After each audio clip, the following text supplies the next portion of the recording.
ในโลกนี้บ่ว่าตั้งแต่ยังน้อยมาเฮามักถูกสอนให้เอาไปเปรียบเทียบกับคนอื่นว่าคนนั้นเก่งกว่าใดคนนี้ไปไกลกว่าเฮาละเด้แต่ว่าความเป็นจริงแล้วชีวิตบ่ได้แม่นสนามแข่งที่ทุกคนต้องแล่นไปฮอดเส้นชัยพร้อมกันบ่ต้องไปสนว่าผู้ใดจะเก่งกว่าหรือดีกว่าเพราะเฮาบ่ได้แข่งขันกับไผ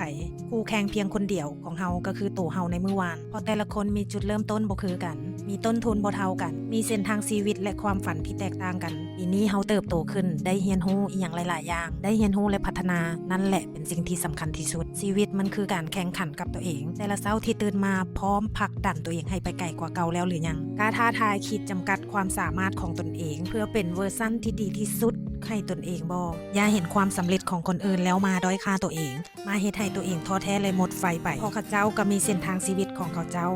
เฮาก็มีเส้นทางชีวิตของเฮาเองมื้อใดหนึ่งเฮาอาจหันกลับไปเบิ่งบาดก้าวยางทุกความลำบากทุกๆอุปสรรคที่เฮาผ่านพ้นมามันเป็นเส้นทางที่เจ้าผ่านมาหมดแล้วและผ่านมาได้แล้วบ่ต้องเอาตัวเองไปแข่งกับไผผู้ใดดีกว่าก็สร้างเขา